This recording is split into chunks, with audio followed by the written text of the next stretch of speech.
Good morning. Welcome back to Notre Dame Day. I'm Abby Wellner, and we're heading to the Holy Land now as we welcome Father Russ McDougall, a Holy Cross priest and the director of Notre Dame's Tantur Ecumenical Institute. Joining me live from Jerusalem is Father Russ. Welcome to Notre Dame Day, Father. Thank you, Maddie. How are you? I'm doing well, and I was going to say good morning, but I honestly have no idea what time it is in Jerusalem. It's coming close to 3:30 in the afternoon here. All right, then good afternoon. Thank you so much for being with us. And we're going to just jump right in. And when people talk about Notre Dame, they don't necessarily connect it with Jerusalem. How did Notre Dame gain a foothold there? That's a good question because it really came about as a result of a number of encounters that took place at the time of the Second Vatican Council. Pope Paul the Sixth met here in Jerusalem with Patriarch Athenagoras during the Second Vatican Council in 1964. And then Pope Paul also engaged with Protestant observers to the council on a number of different occasions. And together they dreamed of having an institute or a center here in Jerusalem that would bring Christians of different faith traditions together in order to try to bring about closer communion between the churches. And Pope Paul turned to his friend, Father Hesper, Father Ted Hesper, the longtime president of Notre Dame, who just passed away at the end of February. He turned to him in order to make that happen. And Father Ted used his energy, his connections to raise the funds that were necessary to build this institute and to recruit a team of scholars who would make it happen. So really that was how Notre Dame gained this foothold here in the Middle East, in Jerusalem.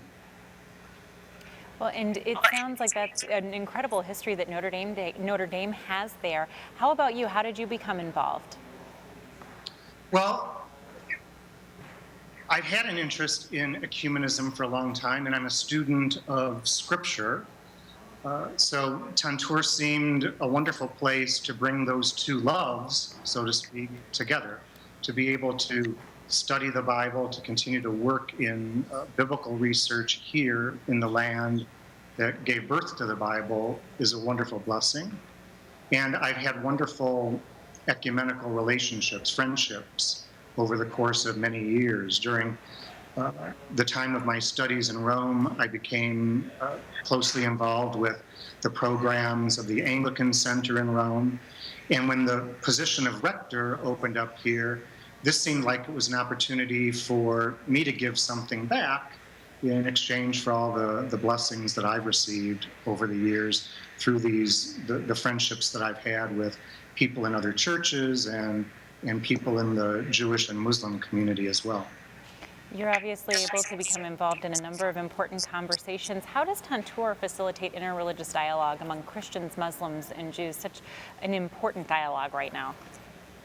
Well, our primary mission that we've been given by the Holy See is to facilitate dialogue among Christians, because there's still a lot of work in trying to bring Christians into closer communion with one another. And we do that especially by building community here. Tantur is a place that brings together scholars, pastors, priests, lay people, students. And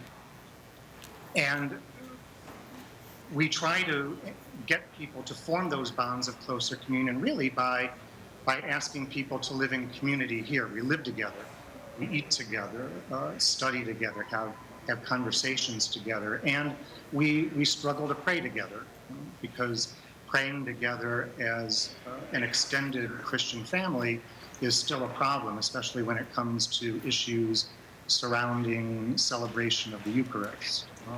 But it's in living together in community that I think we do some of the important grunt work, so to speak, in actually helping that closer communion to happen.